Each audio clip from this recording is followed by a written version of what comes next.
C'est un plaisir de vous retrouver sur Cam News 24. Madame, Monsieur, bienvenue à tous. À la minute de l'économie, dont voici les grandes articulations.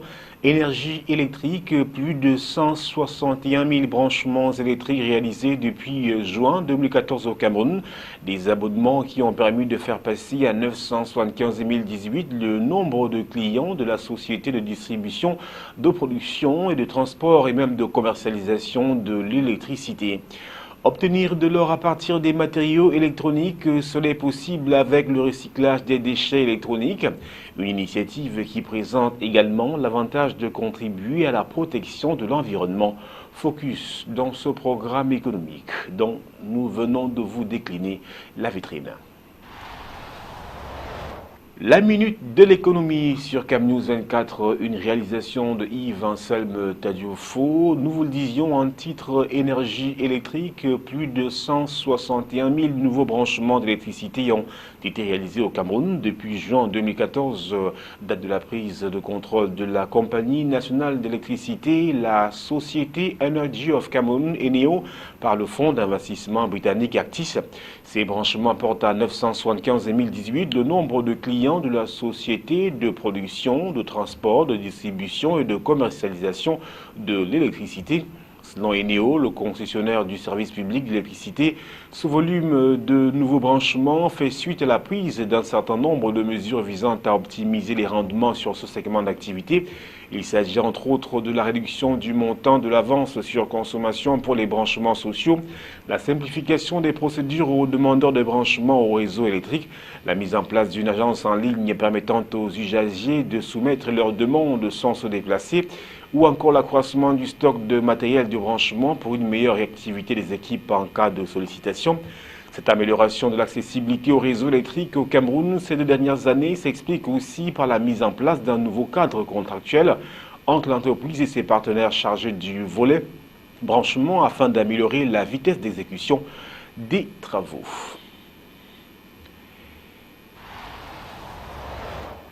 Infrastructure sportive, à présent, la filiale du groupe bancaire gabonais BGFI va contribuer à 15% au financement du projet de construction du stade olympique de Japoma à Douala, dans la région du littoral, à travers un accord de prêt d'environ 36,6 millions d'euros, plus de 24 milliards de francs CFA avec le Cameroun.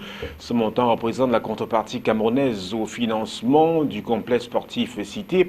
Les termes du concours financier ont déjà été arrêtés le 7 juin 2016. Le stade omnisport de Japoma sera doté entre autres d'une capacité de 50 000 places, d'un complexe hôtelier et de 2 piscines olympiques. Coût de l'ouvrage 166 milliards de francs CFA. Les travaux qui ont démarré le 27 juin sont menés par une entreprise turque. Bâti sur une superficie de 45 hectares, le stade sera également doté de 2 terrains d'entraînement avec gradins, d'un gymnase couvert de 2000 places assises et de 8 couloirs avec 1000 places assises.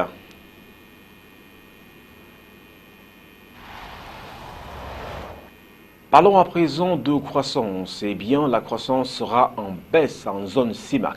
Le comité de politique monétaire de la Banque des États de l'Afrique centrale, le BEAC, a indiqué le 12 juillet 2016 à Yaoundé que sur la base des prévisions actualisées, la croissance économique de la communauté économique et monétaire de l'Afrique centrale, CEMAC, serait caractérisée au cours de 2016 par une décélération à 1,7% contre 2,5% en 2015.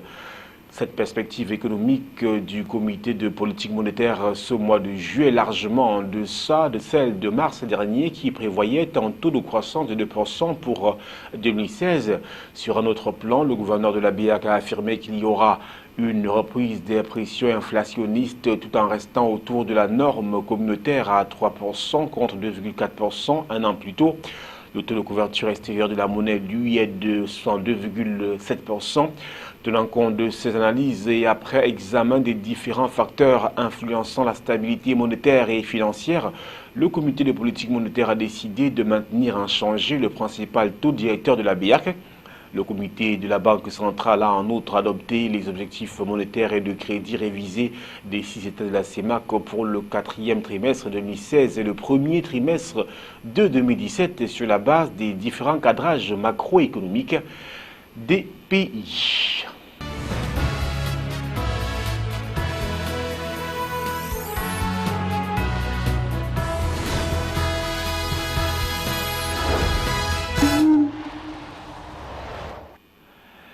L'actualité économique à présent nous amène au-delà des frontières camerounaises pour interroger un fait ô combien intéressant dans ce programme. On parle donc de recyclage. On vous l'a également indiqué en titre de ce programme économique. C'est pour expliquer que pour avoir de l'or, évidemment, obtenir de l'or à partir des matériaux électroniques, cela est possible avec le recyclage des déchets électroniques, une initiative qui présente également l'avantage de contribuer à la protection de l'environnement.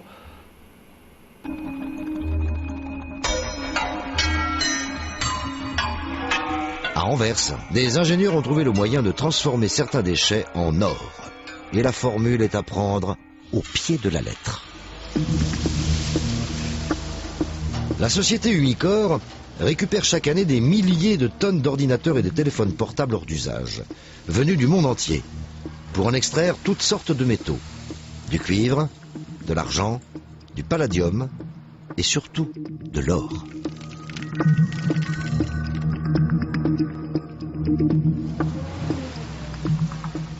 Nous traitons plus ou moins 30 000 tonnes de déchets électroniques, des cartes mères, des GSM, des composants, des connecteurs, tout ça. Si on prend des connecteurs ici, les points de connexion sont dorés, alors il y a de l'or dedans, c'est assez facile pour reconnaître ça. Les ingénieurs d'Umicore ont développé des technologies complexes pour récupérer les métaux, tout en minimisant les risques. Leurs secrets industriels sont jalousement gardés. Après tout, ils valent de l'or.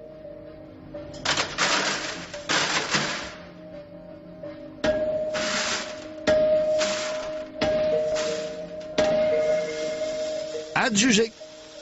Avec ces quelques coups de marteau, ce sont pas moins de 7 millions d'euros qui s'écoulent du tuyau.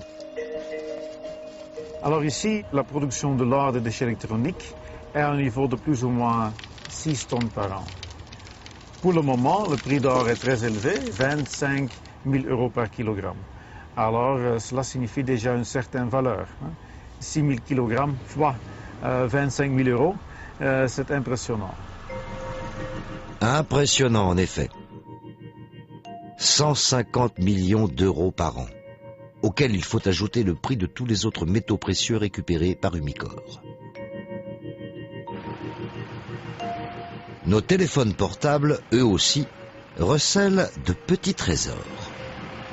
La qualité des GSM au niveau de la contenance de métaux précieux est très intéressante.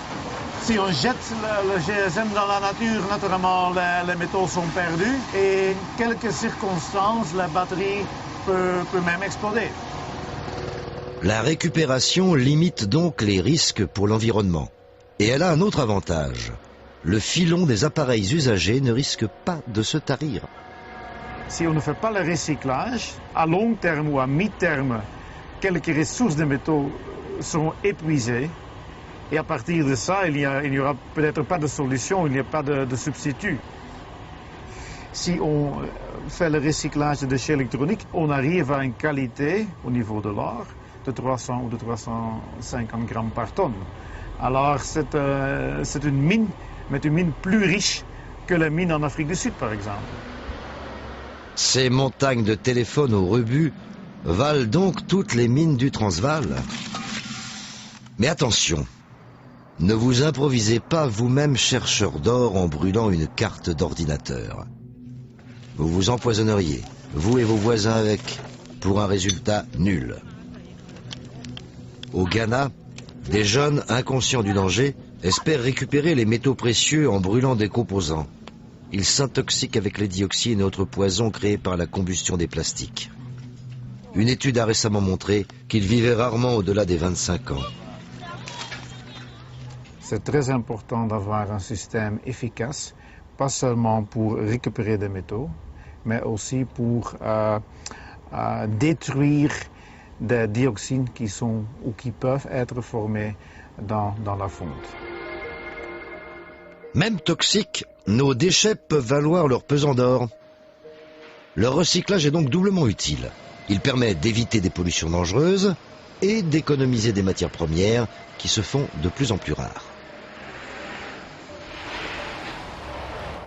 Le chiffre du jour à présent, il est de 161 000 et ce chiffre représente le nombre de branchements électriques effectués depuis juin 2014 au Cameroun. Le rappel des titres de la minute de l'économie, énergie électrique, plus de 161 000 branchements électriques réalisés depuis juin 2014 au Cameroun, des branchements qui ont permis de faire passer à 975 018 le nombre de clients de la société de production, de transport, de distribution et de commercialisation de l'électricité au Cameroun. Obtenir de l'or à partir des matériaux électroniques, cela est possible avec le recyclage des déchets électroniques, une initiative qui présente également l'avantage de contribuer à la protection de l'environnement. Et bien tout cela, nous avons vu dans ce programme économique La Minute de l'économie. Merci à toutes les équipes techniques et rédactionnelles réunies autour de Yves-Anselme Tadioufou. Nos programmes se poursuivent sur la chaîne Info, CAM News 24. Au revoir.